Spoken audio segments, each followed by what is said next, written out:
Welcome to the Humanizing Work Mailbag, where we answer questions from the Humanizing Work community. If you've got a question you'd like us to give our take on, email us at mailbag@humanizingwork.com, and we'll see if we've got a good answer for you. Before we jump into today's episode, though, just a quick reminder to rate and review the Humanizing Work show in your podcast app, or if you're watching on YouTube, would you please subscribe, like, and share today's episode if you find it valuable to you.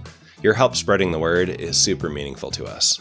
And if you want to get access to more of the content we produce, not just the show, you can sign up for our weekly newsletter at humanizingwork.com/hwnews, where we explore one key idea every week that helps you make your work a bit easier and a bit more purposeful. Today's question is, what do I focus on as a new Scrum Master? This is a common one. Maybe you just finished a CSM class, you want to be useful to your team, but the job is kind of vague and nebulous.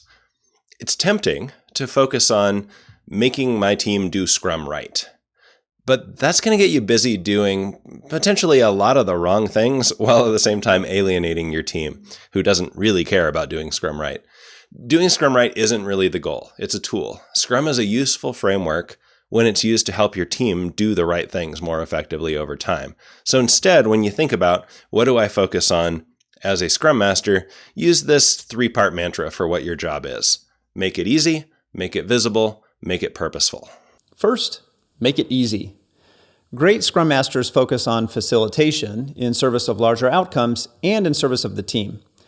There are components of Scrum that should make much of the team's work easier to do well. But the purpose of Scrum is to help the team. Don't just be the Scrum police, referencing the books or the Scrum guide. Help the team see why the parts of Scrum exist and how doing them well might help their team members. Make it easy to use Scrum well. Don't impose it because you're the Scrum Master. Make it visible. Great Scrum Masters visualize information both to help the team make better decisions and to help resolve and prevent impediments. Sometimes this is just helping the team use tools they already have. Other times, it's creating a new visual for something that's currently below the surface for the team or the organization. And finally, make it purposeful. A team exists to achieve a shared purpose. Great Scrum Masters keep the purpose front and center at various levels of detail. Don't assume the why is obvious, whether for the product, the process, a specific meeting, or anything else. Build alignment around that shared purpose all the time. Now, the practical ways you make it easy, make it visible, make it purposeful change over the life of a team. A new Agile team needs something different from their Scrum Master than a mature team does. As you're helping your team become more effective, recognize that Agile teams tend to go through sort of stages where they focus on improving different things. Of course, context matters. Not every team's the same, but we do see some common patterns after a couple decades of doing this. For example, teams coming from a culture of big plans, long releases, and dependencies and handoffs between different functions often notice that the first stage of improvement is just, let's figure out how to deliver something real in a sprint. At that point, as a Scrum Master, your role is to help make that easy, to make visible the state of the work, to keep the team focused on that purpose of moving the shared commitment forward. Then, once a team gets reliable at completing a shared commitment in a sprint, the focus changes to the value of what they're delivering. Now you're helping them with things like backlog refinement, helping make the why of the work more visible with the product owner, etc.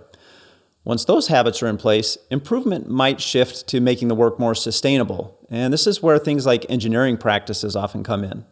At each of those stages of team development, as the Scrum Master, you're asking yourself, how can I make it easier for the team right now? Skilled facilitation, using Scrum well, supporting process improvement, removing impediments. What do I need to make visible right now? The state of the work in a sprint, the readiness of items on the backlog, the larger value each increment of work connects back to, the internal quality of the product. And what purpose do I need to keep the team focused on right now? The purpose in the big picture, in each meeting, in each backlog item, in our growing engineering discipline. Scrum has two simultaneous cycles going on. A team is building better and better products, and they're simultaneously building a better and better team and work system. Great Scrum Masters simultaneously make it easy, visible, and purposeful in both of those areas, the business outcomes and the team's effectiveness. So as David Marquez says, Go forth and be great. Please like and share this episode if you found it useful, and keep the questions coming. We love digging into tough topics, so send them our way. We also send out a weekly newsletter with one key idea from the week before.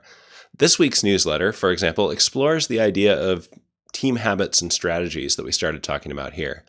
You can subscribe by going to humanizingwork.com/HWnews. Finally, our Certified Scrum Master course helps new and experienced Scrum Masters go much deeper into how to make it easy, make it visible, and make it purposeful. It's not a course about the basic mechanics of Scrum. It's a course about becoming the kind of great Scrum Master we're talking about here. If that's interesting to you, you can find all of our upcoming courses in the sidebar at humanizingwork.com.